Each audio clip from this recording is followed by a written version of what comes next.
মোটামুটি ২৬ বছর হচ্ছে এই শিব মন্দিরটা তৈরি করা। এখান থেকে শিব মন্দিরটা এখন আমরা পুজোটা শিব পুজো আমরাই করি, আর এই ষষ্ঠীতলাটাও নতুন করে আমরা ওখানে ছিল, ওখান থেকে এখানে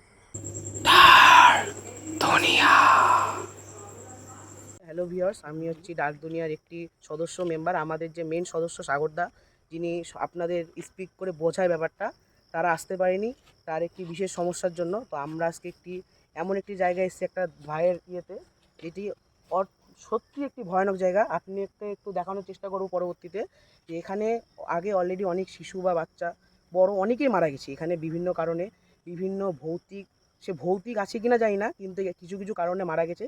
তো সেই কারণগুলো খোঁজার জন্য আমরা সবাই টিম মেম্বাররা চলে এসেছি আজকে। তো আমরা এই জায়গাটি রিসার্চ করে দেখব এবং আপনাদের সামনে প্রকাশ করব যে এটা কি আসলে হন্টেড না মানুষের ভুল, বা মানুষ নিজের দোষে এখানে মৃত বলে ঘোষণা হয়েছে। তো চলো ভিউয়ার্স, আমরা আপনাদের দেখাচ্ছি আসলে জায়গাটি হন্টেড কিনা।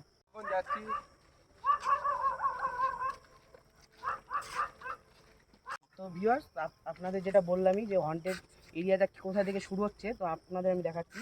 তা আমি বলবো ক্যামেরাম্যানকে একটু আগায় আসতে। এই পুকুরটা দেখছো, এখান থেকে আমাদের যে হন্টেড এরিয়াটা, এটা সমস্ত দেখেই মনে হচ্ছে, তোমাকে একটু দেখানোর চেষ্টা করব। ওই আশেপাশে কোনো শুনশান জায়গা, কোনো প্রায় রাত 11:30 12:30 কাছাকাছি বাজে।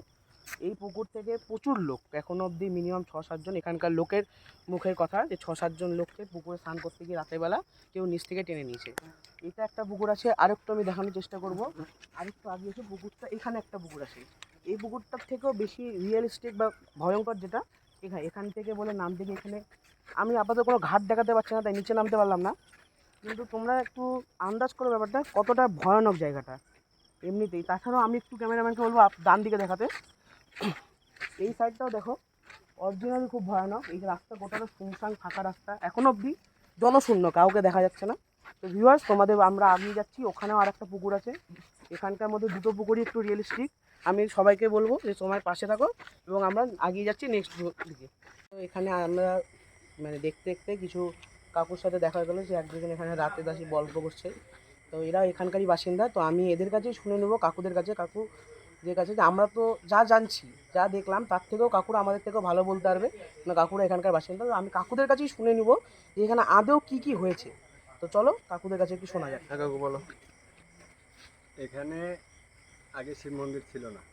এই যে পুরনো পাথরগুলো দেখা যাচ্ছে, এই সম্পূর্ণ পাথরগুলো, ওখানে আগে একটা শুধু খেজুর গাছ ছিল, সেই খেজুর গাছের ওখানে পাথরগুলো রাখা ছিল। এবার অনেক আগে থেকে এখানকার অনেক পুরনো মহিলারা ষষ্ঠী পুজো করতো, মেনলি এখানে ষষ্ঠী পুজো হতো। তো এই পাথরগুলো অনেকে নিয়ে গেছে এখান থেকে, নিয়ে গিয়ে তাদের সঙ্গে অনেক রকম অ্যাক্টিভিটি ঘটেছে, যেমন কারো ভমিটিং হয়েছে, কেউ হচ্ছে মাথা ঘুরে গেছে, বা অনেক রকম অ্যাক্টিভিটি দেখা গেছে। সেসব কারণে তারা আবার রিটার্ন ব্যাক এনে দিয়ে গেছে।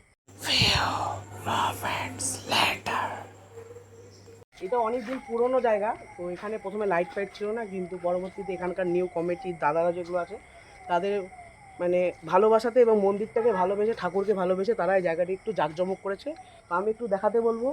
এদিকে আমাদের শিব দেবাদিদেব মহাদেবের এখানে তোমার নন্দীদেব, এখানে একটি বট গাছ আছে। তো এই জায়গাটিতে এমন একটি ফিল আসছে, বলবো শান্তিপূর্ণ একটা জায়গা। কিন্তু শান্তির হলেও কিছু কিছু জায়গা এমন আছে, আমি একটু টর্চটা নিয়ে একটু দেখাতে চাই যে এখান থেকে একটু দূরে যদি আমি দেখাতে পারি তোমাদের, ওই আমাদের এখনও অত দূর যাওয়া সম্ভব হবে না, মিডিলে আল টাল আছে। আমি এখান থেকে দেখানোর চেষ্টা করব। ওখানে একটি বুড়িমার মন্দির আছে, যেখানকার ঘটনা আমরা একটু একটু শুনলাম যে ওখানে বিভিন্ন সাম্প্রদায়িক দাঙ্গা বা কোনো কারণে ওখানকার বুড়িমার মুখ টুক এগুলো জ্বালিয়ে টালিয়ে দেওয়া হয়েছিল। পরবর্তীতে তাদের অনেক ক্ষতি টতি হয়েছে। তো আমরা ওখানে যেতে পারলাম না, কেন এখানে একটু কাছে এসে দেখাতে বলবো। এখান থেকে আল টাল শুরু হচ্ছে এবং আমাদের টিম মেম্বারের পক্ষে, সবার পক্ষে এখানে যাওয়া সম্ভব হয়ে উঠবে না। তো আমরা অত দূর গেলাম না, এবং রাতও অনেক হয়ে আসছে। এখানে জায়গাটা সত্যিকারেরই একবারে ভৌতিক জায়গা, কেন এটা দেখেই বোঝা যাচ্ছে। এবং এখানকার লৌকিক কথা মুখেও শোনা গেছে যে এটা অরিজিনালি একটি ভৌতিক জায়গা। তো আমরা আর ওদিকে গিয়ে কোনো কিছু, সে নেগেটিভ এনার্জি হোক না হোক সেটা বলছি না, কিন্তু আমরা চাই না কাউকে বিরক্ত করে তাদের জগতে ঢুকে তাদেরকে কোনো খারাপ কিছু করতে। তো ভিউয়ার্স, আমরা ভিডিও এখানেই শেষ করছি। পাশে থেকো এবং চ্যানেলকে সাবস্ক্রাইব করো। পার্ট 2 এর জন্য কমেন্ট করো।